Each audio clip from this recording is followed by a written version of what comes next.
Is that it? Yep, pretty much. We're going. We're going. Yeah, we're All going. Hello, everyone, and welcome to the Narrow Focus podcast. I still don't have any idea why I'm using that name necessarily. And we might change that, but who knows? Sounds like a familiar story. Yeah, it definitely does. But yeah, I'm here joined today by Sam Dow. It's me. Yeah.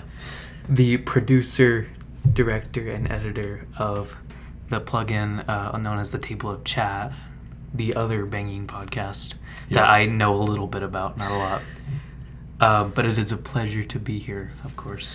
Yeah. I'm very happy to be on the show. Yes. I definitely need to get this kicking into high gear and releasing regularly. It's difficult, though, with life and stuff like that. But anyway, for anybody who doesn't know, this kind of podcast will kind of, I don't know. Most of the time it's just going to be me and whoever's with me, like, rambling on about whatever. But today, kind of some of the topics I have lined out are the first and foremost the question: do video/news productions classes work? Like in high school, like, are they effective? Does anybody learn anything from them? Stuff like that. But anyway, and then on a kind of a more personal note, we have the most hated movie cliches from both Sam and I, if we have any. There's also just the quick topic of media websites like IMDb, Rotten Tomatoes, stuff like that, and then of course any news. And I mean, there's like a bajillion YouTube channels that have, news and trailers and breakdowns and whatever. And we've got children in media, so everything from like child stars, child actors to like YouTube and stuff like that, whatever. And then finally, owing the fans, like, and I'm especially thinking of Marvel when it comes to this, because like, at what point do creators in general, especially with comic books, like, at what point do you start making changes specifically to treat the fans? But anyway, let's start out. Sam, do you think video/news production classes work in high school? I do. I think that I learned everything that I know from my video classes. I didn't even know how to use iMovie beforehand. Mostly of audio recording and stuff, and I already knew a lot of photography and cinematography already. So being able to, with like editing and audio, I was able to learn a lot of that out of the video classes. But that was mostly from other people in those classes who had already had them, or mostly just from like learning on your own or from videos. I didn't learn so much from the teachers. Right. No, absolutely. One of them didn't know what they were doing. The other one, we don't talk about him. Yeah, we don't talk about that. But I think that they definitely worked for my editing skills. I think that big improvement from what I knew before. Mm-hmm. Like, kind of what I've been thinking about recently is just how, like, I don't know. For me personally, I took that same class that you and I took twice. I took it once in freshman year and then once in senior year, because why not? Plus my state certification certificate had gotten messed up, so I'm like, I guess I got to get another one. But like, I don't know, just what I've been thinking about lately is how, like, when we were in that class, and I mean, and when I was in it as a freshman, and just from everything that I know, is there's a lot of messing around going on. A lot of people not taking the class seriously at all. And it can be kind of difficult just because a lot of people aren't technically inclined, and then once they get in there, and they're expected to group up and produce something from start to finish, it can be kind of difficult. And I think a lot of people just take it because they think it's an easy grade. I agree. I think it's one of those, it's an extracurricular class that you could learn everything that you wanted to just by videos online. I mean, I learned a lot of the stuff that I knew. It's definitely a class that has to click with you, though. Like, I love art, like drawing, painting, whatever, but I suck at it. I'm really, really bad. It just doesn't click. And I'm sure many people are like that with photography and instruments, playing an instrument, you know, singing. It just has to like click with you, or else you're just not gonna care. Yeah. And yeah, like I don't know, cause like it was always just so frustrating sitting in that class. And I mean, there are definitely some people I think that join up and they know basically how to do pretty much everything they learn. I know I was kind of that way. I was mostly in it to learn how to, you know, work with the cameras that I didn't have access to. I've only got the one kind of crappy one. But, you know, learning about the different cameras and obviously some of the Final Cut stuff that I didn't know how to use definitely comes in handy. And then stuff like terminology, like for camera movements and stuff like that is really awesome. Yeah. But I feel like if you're looking at kind of I don't want to say video production, but like directing and filming and creating, making movies and films as a career, I think you kind of go into that class knowing a lot of what you can expect and having a lot of the skills beforehand. Because I think, and especially nowadays, like everybody has access to at least their phone. That's a camera technically, and so everybody has the capacity to make videos and make something funny and interesting. But like, I don't know, just all those kids that were in there that were just in there kind of really frustrating me, because I was trying to be in there to learn, and I know for a fact that like half of that class didn't care to be there. And I'd say it was more than that. Probably. We saw those final projects. I don't think anyone cared that much. Cringy. Yeah. Yeah, it's one of those kind of topics that is just so much more widely available, and so it gets easier and easier to use as it goes. And I just think that even though it's easier, that people just aren't good at it, much like some of the other stuff that we talked about, that people just aren't very good.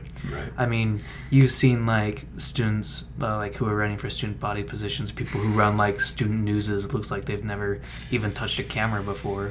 Yeah. That it's easy enough to make badly that everybody thinks that it's just good. That, oh, I barely put in this effort, but look how it turned out. It must be good. Right. And that's kind of the culture nowadays with memes and Vines and everything, is like the lower the quality it is, the more funny it is and the more homegrown and, you know, whatever. Yeah. It's trying to like go off of like cringe is what I think. Yeah. Is that people are like, oh, this is cringier, so people are more going to remember and like it. But for me, it just shows like lack of effort. I mean, for student body officers, I mean, they've got a lot of stuff to do. They got to make posters and whatever. But for, I'd say, like, Logan High School news people, which I think you have to take a video production class beforehand. Oh, you do? You do? I don't know. I would assume that you would. Okay. They look like they've never, touched a MacBook before. Yeah. It's some of the worst edited stuff I've ever seen. I mean, they don't have a lot of time to do it either. But No, of course not. But it's also like a 10-minute video, and they have an entire class of people. And usually it's not even 10 minutes. Sometimes it's 4 or 5 minutes. So there's just like people who can't learn it, I would say. And so it works for the small minority rather than the majority of people, which is why I think that it would make more sense as a club than it would as a class. Yeah. Just so, I mean, they have those huge rooms that are made for those video production classes. You can't really do anything else with those rooms for a school that size. Right. So I guess it makes sense to use them, but there's not really much that can be done with them because there's not enough people that actually care about the class. Yeah, and definitely one of those things I think that a lot of those students will lack in. Maybe not so much the news part, because I think the teacher has to be so much more involved, and so is obviously running the show. I think one of those big things is it's probably my cat. I think one of those big things, at least for video productions, is trying to have people step up and like take charge. Because I know in those group projects, you're kind of standing around and you're all really awkward, trying not to I don't know, trying not to seem like really like you're trying to take control of the situation, I guess. But it's just hard to watch like a group of teenagers kind of fumble around and put something together really crappily because they're not entirely willing to kind of like put their, even at like the base level, put their heart or their mind into something and try to make it kind of impressive. I know I definitely did not like go all out with any of my projects at school. I was mostly just trying to fiddle around in a technical standpoint. Either that or get away with trying to play a computer game every now and then. The Battle Royale. Ooh. Wilds.io. Yep. Yeah. Yeah. There really wasn't. Yeah, I don't even know. I don't think they work as classes. Is my opinion on that. Yeah. I mean, I can definitely see. I don't think enough emphasis was put on it being a CTE class. Yeah. Because I think, you look at photography or I honestly can't think of any other CTE classes, the career technical education classes. Most of them are at the local college. Right. Yeah. And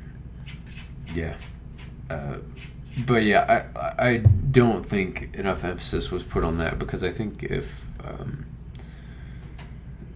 people knew more about it, it would be, like you said, more of a club than an actual class.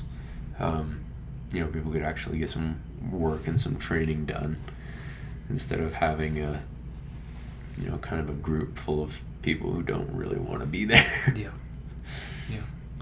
Because there's no like career focus in those classes. Not really. No. I don't think.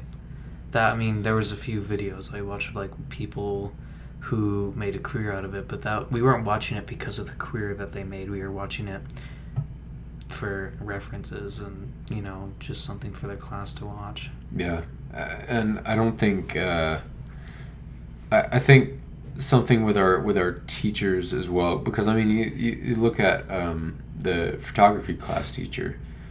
He was really involved. He was really outgoing with. He was really personal, trying to give out tips and advice. But yeah, with our teachers, they didn't really delve into that extra research. Oh, I think my camera. Whoops, I don't know. We'll figure it out. I don't think our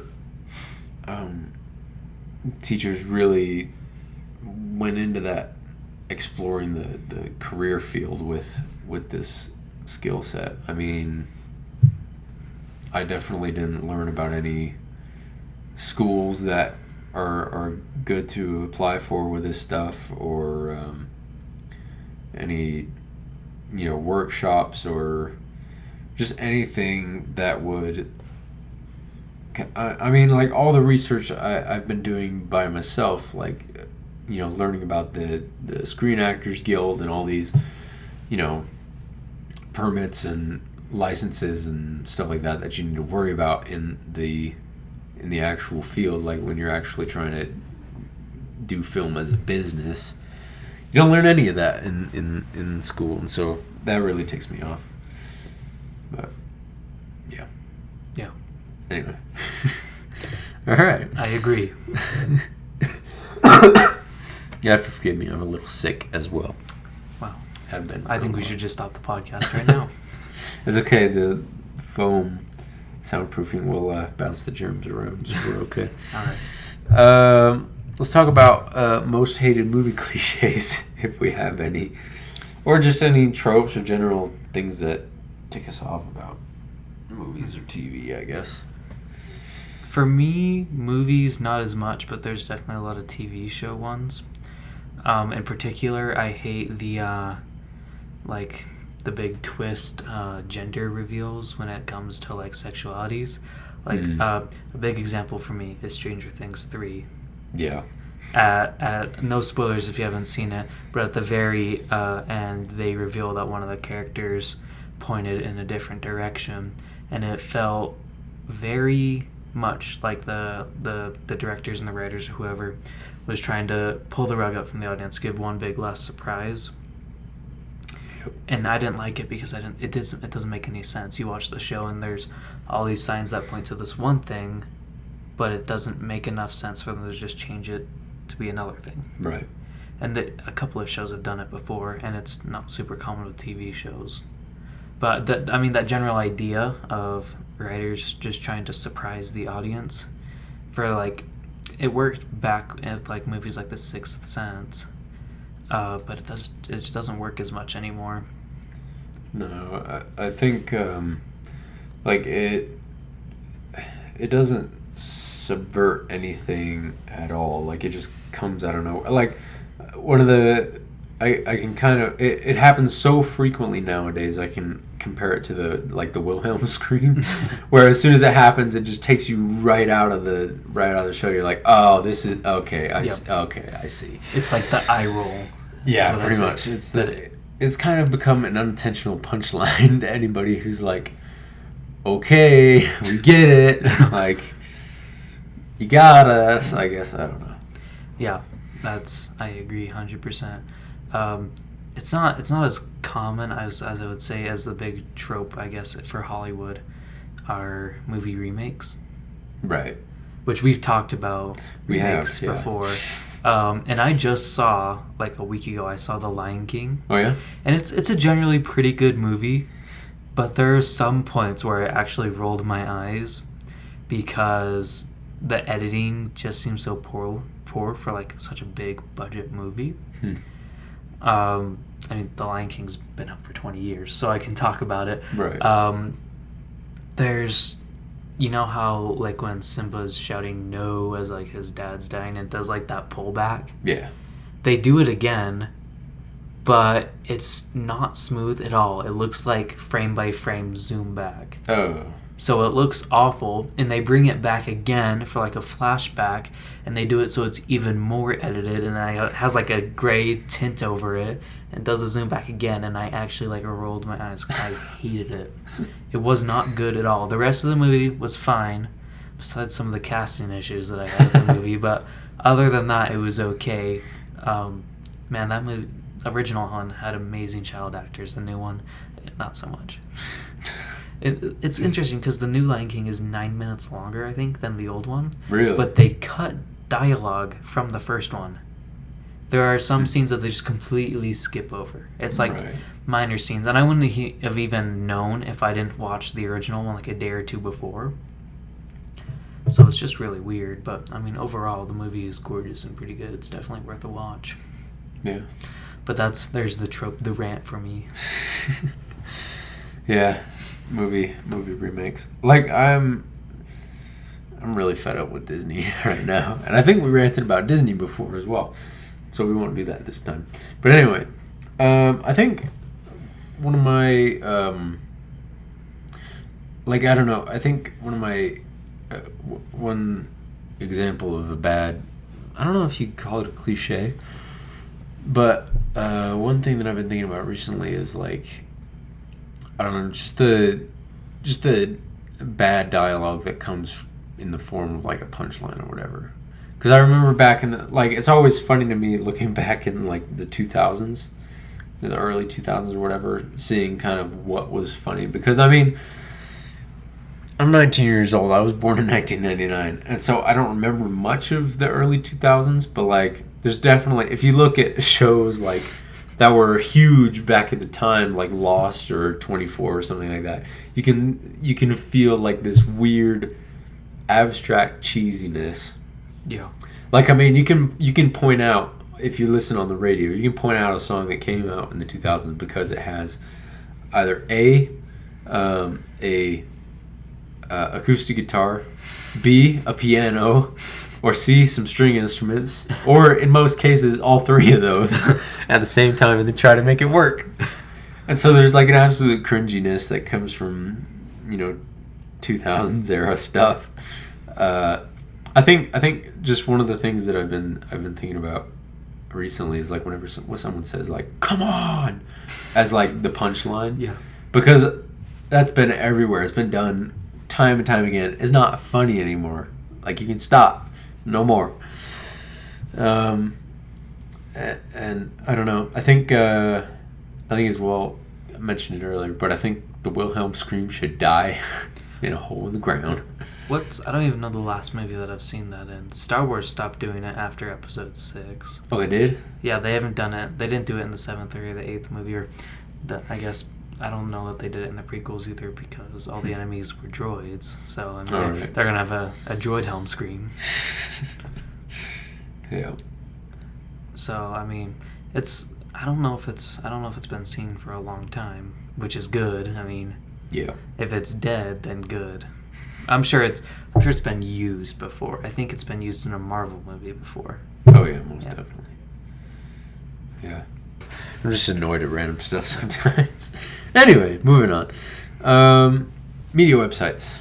IMDb, Rotten Tomatoes, news stuff. Oh, well, I have an opinion on Rotten Tomatoes. Go for it. I don't think it should exist. I don't think that any form of online media website that like gives out reviews and critic scores should exist at all, because it's been proven. I mean, there's contradicting reports. I just watched a long video on it. Was that the Philip DeFranco one? Yeah, it was the Philip DeFranco nice, one. Yeah. That it can affect it, but it also sometimes doesn't. I mean, it just kind of depends. But there was that one critic who said how he rates a movie. He doesn't rate it compared to other movies or compared just in like general, quality, or how, compares to high level movies.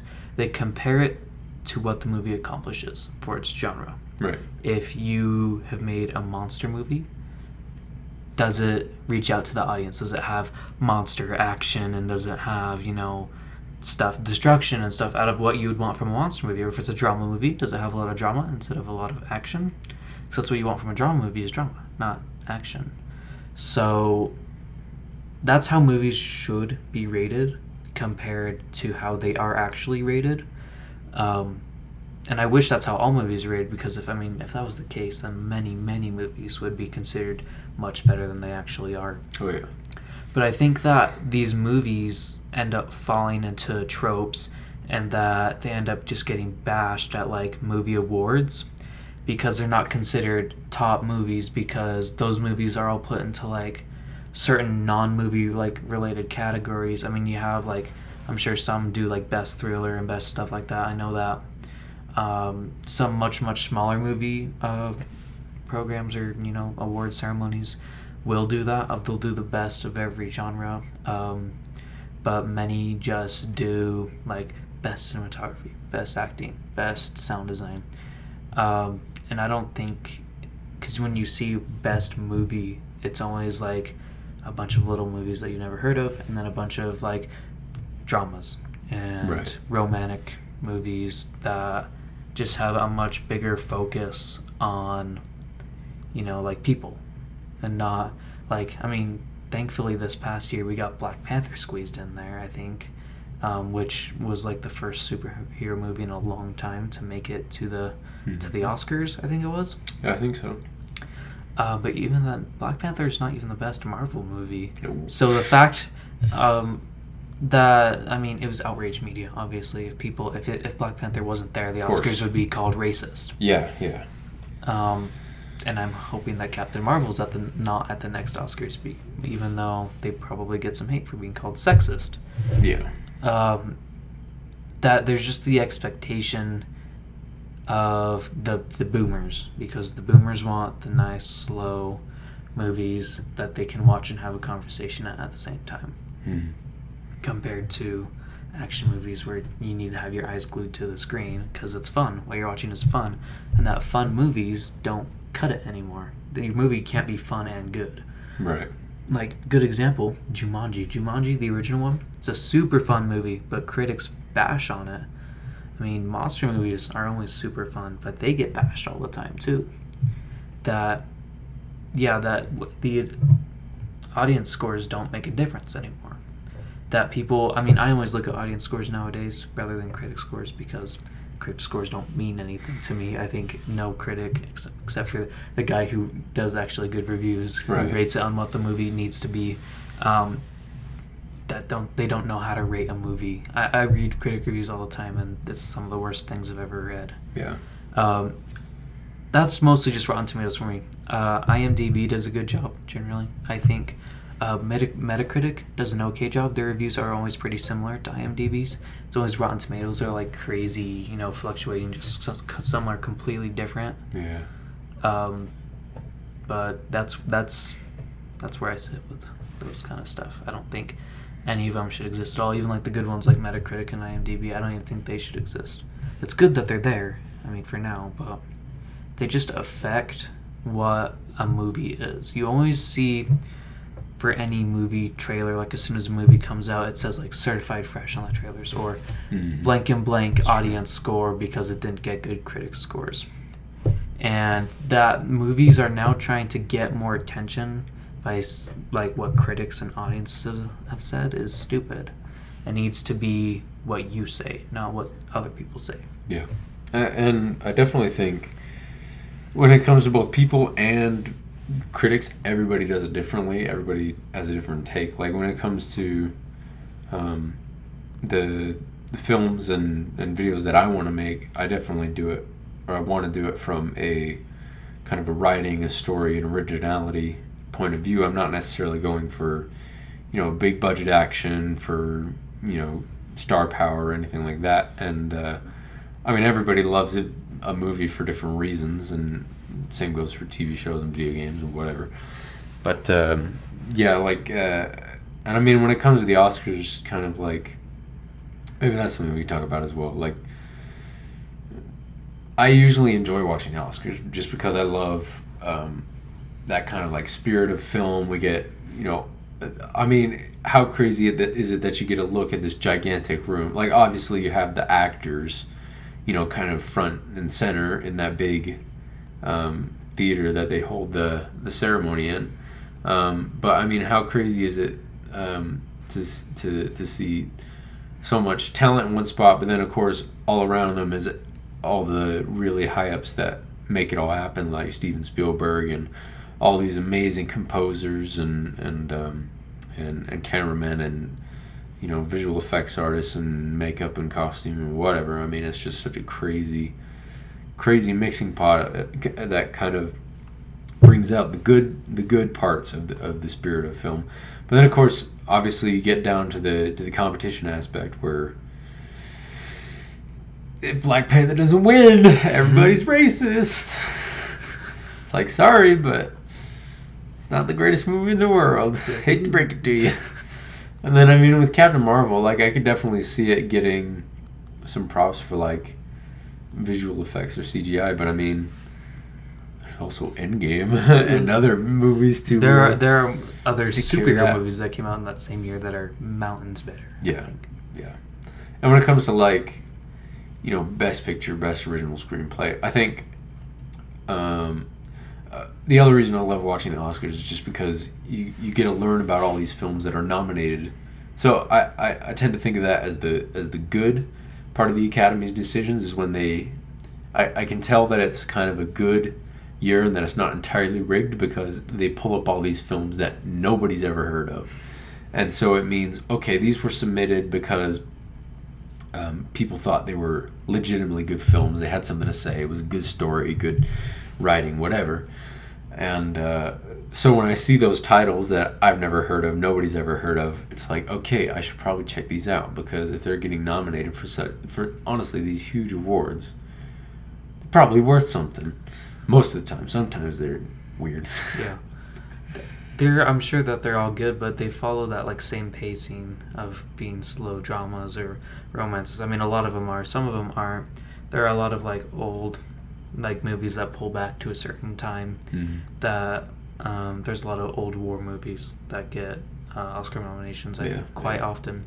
And that following that, yeah, I should check it out idea is never something I really thought of, but that's something to think about, definitely. But if you've seen like what Steven Spielberg has said, that he doesn't want like anything from like Netflix or Amazon Prime, like streaming services. He doesn't want any of those to be. No, he doesn't want them to be to have even a nomination. He wants. No. He doesn't even want small movies to have nominations. He wants movies that have made a certain amount of money and have been in a certain amount of theaters to get the nomination, which is what a lot of movies will do, is that they get the bare minimum movie theaters and the bare minimum, whatever that they can, just to hit like the award ceremony limit, just so they can get that Oscar nomination, because they don't really have the money. Yeah, and if they didn't have to do that, because that's the only way they get attention, is through those nominations. If they didn't have to do that, then they could be straight to DVD, or they could be put on a streaming service, but instead they get put in a movie theater for a week or something. Yeah, that's one of the interesting things about Spielberg as well. Like, to me, he's kind of like equal parts like amazing, brilliant, artistic, like really, really talented, really passionate film guy, but then the other half is like kind of strict, iron-fisted businessman. He's very old-fashioned, I think. Yeah, I mean, he bridges a huge gap when it comes to the movie industry. I mean, you think about, he's done Jaws, which came out freaking 1978? Nearly 50 years ago. 75, I believe it was. 75? Yeah. Probably. That was nearly 50 years ago. And then he's also doing stuff like Ready Player One. Yeah. Which is like way different. Yeah. That's like a huge like practical CGI standpoint that he was able to, being like, what is he, 70, 80 years old? Maybe. He was like 20 when he made Jaws, wasn't he? 25? Yeah, he was a young buck. So he's got to be in his 70s, definitely. Definitely. But that he's still making movies 50 years later, and that he's been able to very easily change with the times, and still use what he knows to bring some of that movie magic back, like what he did with Ready Player One. A good movie, a fine movie, not a great movie, but a good movie. That he uses a lot of like very original comedy, and he uses a lot of original screenplay decisions. Like, he directed The Goonies, didn't he? Yeah. That's a movie that I see that impacts all of his future movies. That you see, particularly the comedy standpoint, is carried over through all of his like movies after that. And like the originality of all of the movies, even when he's making something off of a book, he manages to make it original. Right. Which Ready Player One, if you've read the book, it's very different from the movie. Same with Jurassic Park and Jaws and The Lost World is just a completely different movie. It's not even the book. No, they're just two different things. And many can't do that. George Lucas couldn't do it. He did great with the first three stars. He didn't direct them, but he created them. He did a great job with the first three, but then the second three, he didn't even know what he was doing. He did a complete switch. Instead of like using a lot of really cool practical effects, he went full CGI. And that it's so hard to adapt to the times. Yeah, that no one can do it. What's M. Night Shyamalan? He can't do it. No, he cannot. He had a couple of good movies, and he fell quick. Oh, M. Night Shyamalan. So that he's got that magic that not many other directors have. But he also is an old man, so he has all the old ideals that he's carried over with him, and it's been causing a lot of problems, I think. Yeah. I mean, it is really interesting, just that whole gap that he spans. I really, if you're doing film and you're a successful kind of older filmmaker throughout the past 100 years, I don't think you ever really stop. Spielberg definitely hasn't stopped. He's kept on going, which I don't really find a problem with. I mean, it's just such a strange thing that he's really probably the most influential director in our day. Like, not when it comes to modern productions, because I think being that old and having as much, as many assets as he does and the history that he has, he doesn't really need to work anymore. And I think there are definitely a lot of other productions that can kind of surpass his level of skill nowadays. But I mean, think like just his power of adaptation, like you've been describing. I mean, it's absolutely insane, and the fact that he still keeps going is crazy. And I mean, George Lucas is basically dropped off the map. He's just at home with a bowl of money next to him for breakfast, and so I don't know. It's really interesting. But then, I don't know. I feel like the whole, I don't know, like looping back to the Oscars and stuff like that. I feel like there's been a big hit towards film as an art, and nowadays, much like a lot of music and a lot of video games and stuff, is really turning into franchising and stuff, and I have a problem with that. Yeah. It's all turned into money. It's all about money rather than the actual work. I mean, many companies, brands, song artists, directors, actors, they all love to do it, not even for the money. I think a good example of someone who wouldn't have to do movies anymore is Jack Black. Like that man, he's running a full-time YouTube channel, and he could live off of that. Quote unquote full-time. Full-time. He very well could leave. Oh yeah. His movie and just do YouTube full-time. I'm sure if he made a video every other day, he would have 60 million subscribers. Because he loves to do it. I watched his Minecraft video with PewDiePie. It was a good time. I enjoyed that a lot. And at the same time, he did training and filming for Jumanji. The man's a legend. He doesn't have to do movies. He doesn't have to do YouTube, but he does it because he loves to do it, and he loves the art of doing it. Yeah. And it's so crazy that some people are willing to just keep going. There's plenty of actors who only do it for the money, obviously. I think definitely. There's a lot of big sellout actors. Johnny Depp.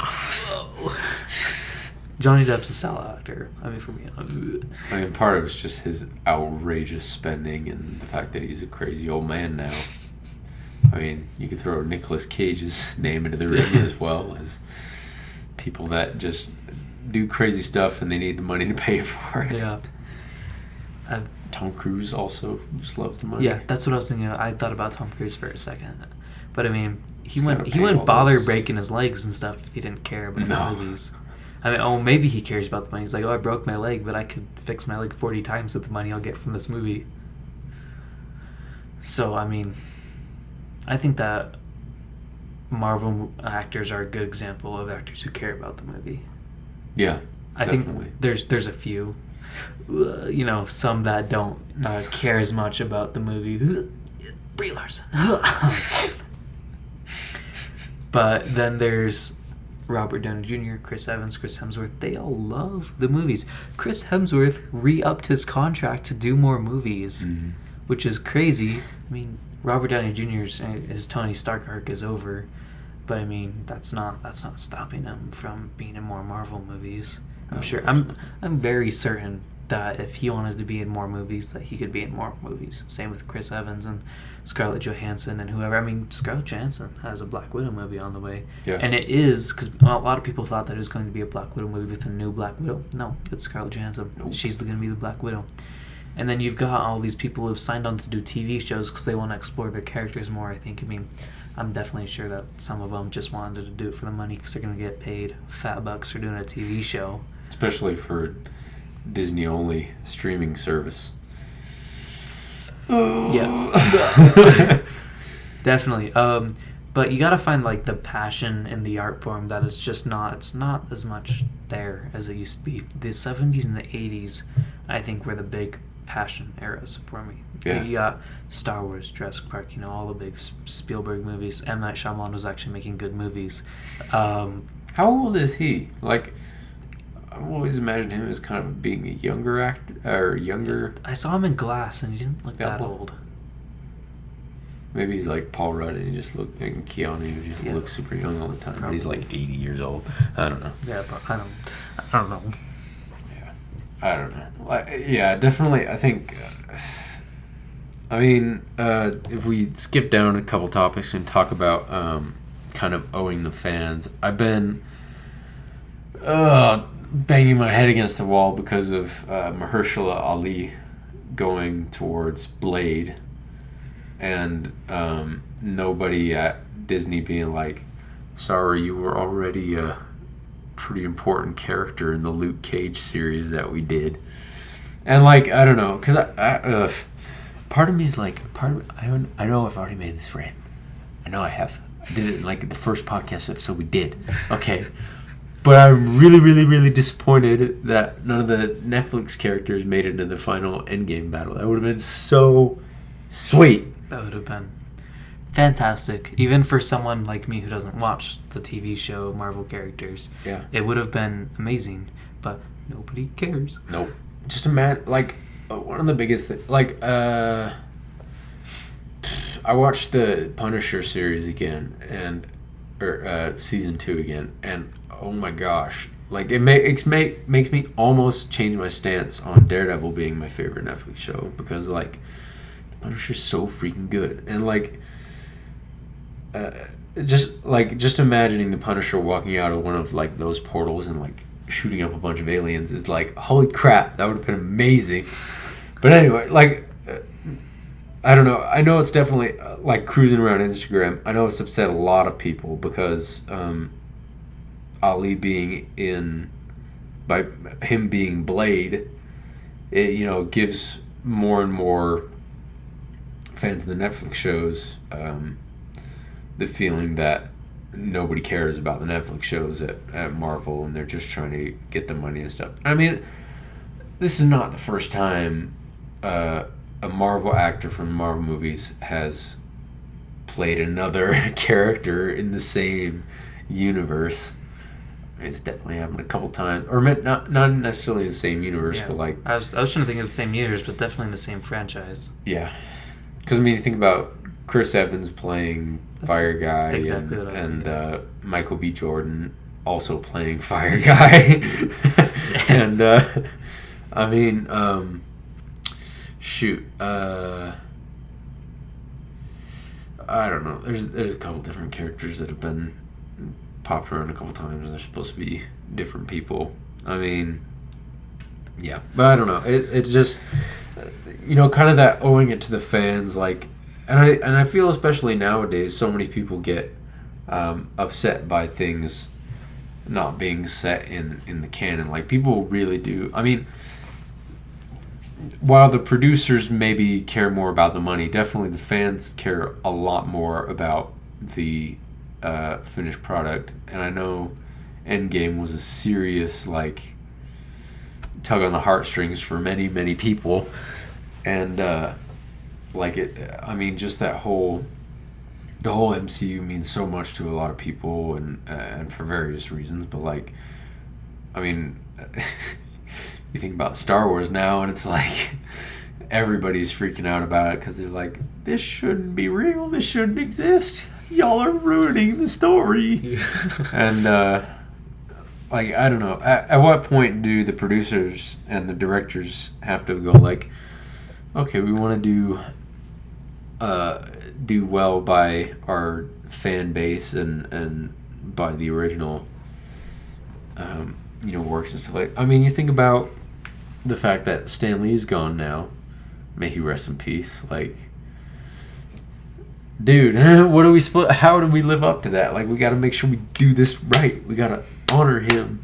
And like, I know there's a lot of fans that have their own desires, and of course they go to Reddit and be like, no, it shouldn't have happened like this, and they start typing up some mad post about retcon The Last Jedi. Yeah. It didn't exist, it's not canon.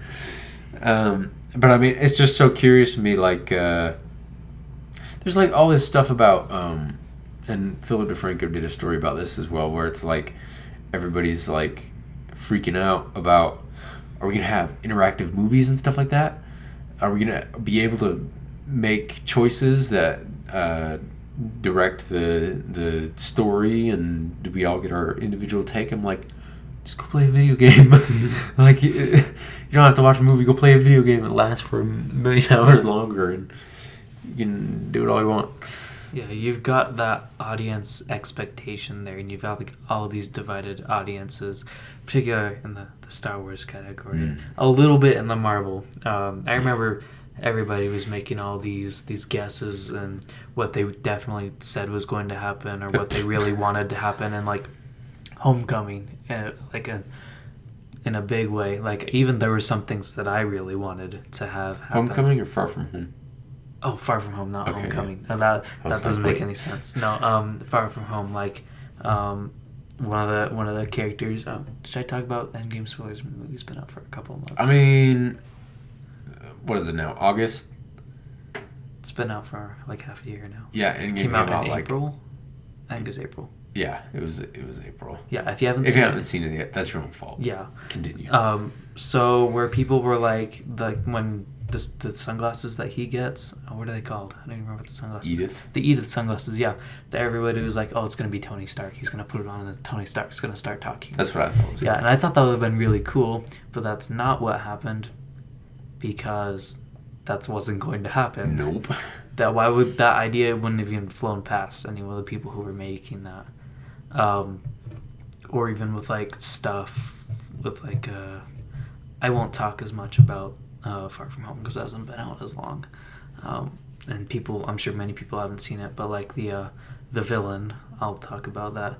Many people had very different ideas of how he was going to be, because they showed a lot of the movie compared to like what they usually do with Marvel movies before, but playing on like the audience expectations, that you just can't, that they're trying to please too many people at once, but then you also have changing expectations for a movie, and so you make these changes because you think, oh, the audience will like this, but then you release the next trailer and the entire audience wants something else. Yeah. That you can't listen and make a choice as much as you want. Many try and listen to the biggest changes that you can. You got old Sonic, he got pulled back because he wasn't good. No. I'm very, very proud of how quickly that they decided to pull back on that. They did it like a few weeks later. Yeah. So they said, you know what? We're going to take the time to make this right. For a smaller budget movie, you can do that, like Sonic, but you can't do that with a big Marvel movie or a big Star Wars movie because you've got too much money, you've got too many people, and you've got with the gun to the back of your head. Yeah, No. Yeah, you've got that such a limited time gap. I think movies, the average time that it takes to make movies is 2 years. I think that's usually a deadline that's given is about 2 years. Yeah, especially nowadays. I mean, in the past it was maybe like, I mean, obviously you have some outliers like Napoleon Dynamite where they filmed the thing in a month, in less than a month. And I mean, a lot of big budget movies are still the same way where filming takes such a little time. But I mean, you think about Infinity War and Endgame, they were filmed at the same time, but they were forced to, I mean, geez, you think about the both of them put together, it's basically like a 2-part movie, except I don't want to sit through that in one sitting. It's like 5 hours. But I mean, yeah, just thinking about that, that's like 4 years of work. Most of that's post-production, obviously. But geez, yeah, I mean, it takes a long time nowadays. Yeah. No, not enough like people realize it. They think that it's such an easy change for someone to make for a movie, or they think that a movie should be remade, or that shouldn't be counted in the cinematic universe, or shouldn't be counted in the saga, or anything like that. I wish that's how Captain Marvel's entire existence was. I don't think she was necessary to anything anywhere at any point. But I'm not going to talk about Captain Marvel because I hate Captain Marvel. She sucks. But people, like audiences, they just need to see where stuff goes. They're supposed to be the audience. They're supposed to be people watching it, and they're not supposed to be people dictating the movie. That's not their job. That's the directors and the writers' job. They dictate how a movie goes. They follow, how a movie moves. I mean, I think that there's some things that they shouldn't do. I don't think that they should confirm stuff after movies come out. Like, they shouldn't say, like, Captain America's gay, or Captain America could have picked up the hammer the whole time, or some Russo brothers, Jon Favreau, like, confirming stuff after the movies come out. I don't think that they should be even allowed to do that. I personally don't think they really are. The movie's been written. You can have your own idea for what the character is, but you can't confirm anything for the character. J.K. Rowling, or talking to you. No. But yeah, that's definitely... I mean, think about retconning and people being upset and not calling it canon, whatever. I think pretty much 100% of that has to do with the writing. Like, if the writing's not done right, I don't think necessarily a lot of people are super upset with... I mean, obviously there's going to be some people that say a certain actor doesn't portray a certain character the way they should. But I think people need to realize most of that boils down to the writing, to the writers in the writing room, and the choices they decide to make and the direction they want to take the character in. Because I mean, apart from, hands-on director or the lack thereof, or improvisation and just the kind of flair that an actor will bring to a character, I mean, it's all up to the writers, and the actors do the best that they can with what they're given. And, I don't know, it's just, it is really hard to please everybody. Yeah. I think that writers definitely deserve to be paid and recognized more than they are, because no one ever knows, like, who the writers are. And oftentimes, the writers are directors. Right. I mean, I talk about this certain movie a lot, but Godzilla, King of the Monsters, I've talked about it like 3 times now. But that movie and the next movie in that universe both have Mike Dowdry, who did the first one. He's not directing the second one, but he or I guess the third one, I guess you could say. But he directed the second one, and he helped to write the second one, and he's helping writing the next one. That you got that hands-on director, and that's what you need, because directors can tell when a movie's going to stink. Right. They can smell it from a mile away. Fallen Kingdom, good example of when the director was not involved in the writing. Big miss. Because the director, he does an amazing job. If you've seen the cinematography of that movie, it's astoundingly good. But the writing so bad. And who directed Fallen Kingdom? Shoot, it wasn't. Okay, hold on. I'm gonna IMDb this real quick, because I don't think it was J.J. Abrams, or was it?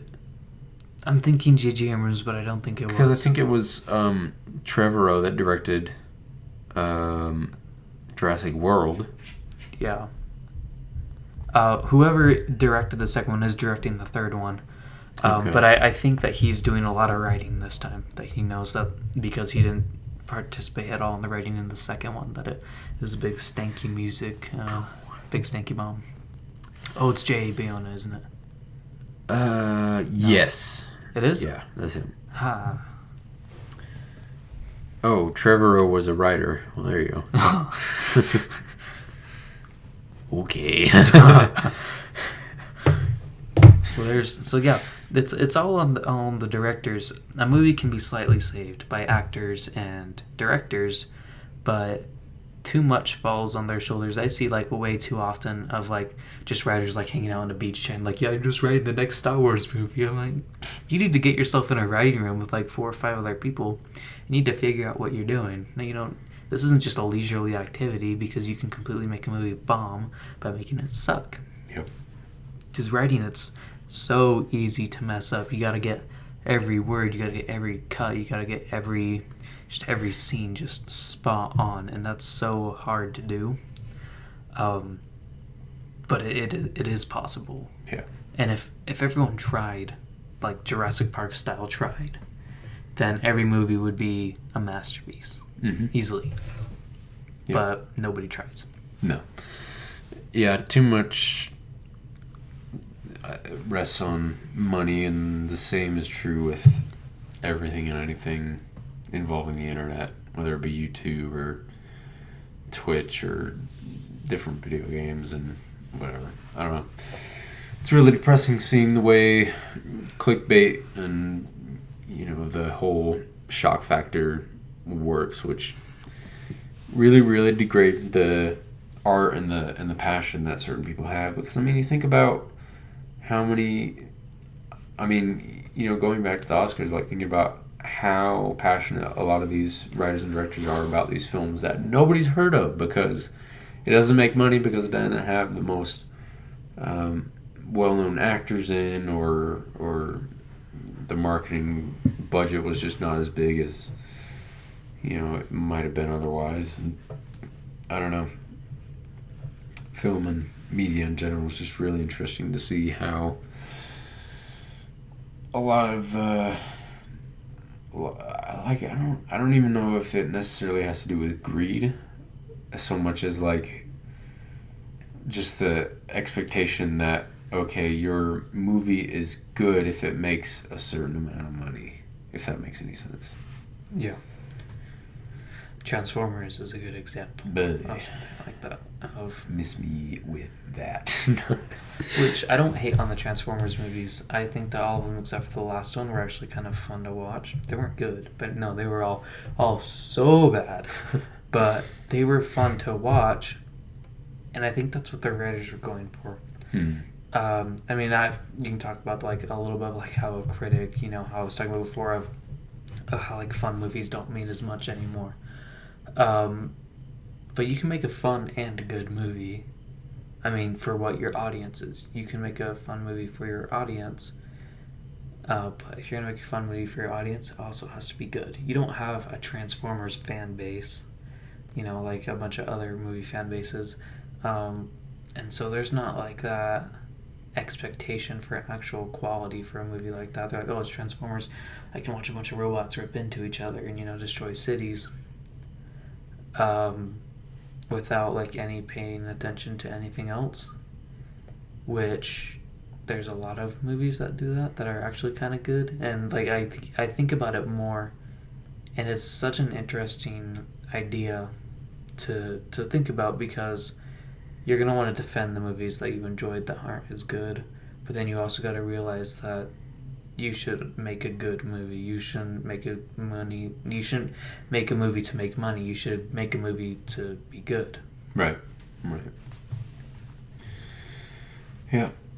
All right. Well, I think we're gonna have to wrap this one up, but definitely look forward to the next one. Everybody, make sure you go check out Is it the table of chat or the desk of chat? It's the table. I'm pretty sure. Okay, it's the table. Go check out Sam's podcast, The Table of Chat. It's really great. It's awesome. I enjoyed being on it, even though that episode is not posted. But that's okay. Technical issues aside, I had a good time. And I enjoyed... 3 years down the road, it'll be on there. Yeah, for sure. I'll do that like 4-year anniversary. Archive podcast. Yeah. But yeah, I definitely enjoy talking with Sam about this stuff, because we're both pretty passionate about film and television, and we definitely take a lot of interest in the business, and I don't know, it's just a lot of fun. And so yeah, anyway, thank you all for listening to this episode, and until next time, bye.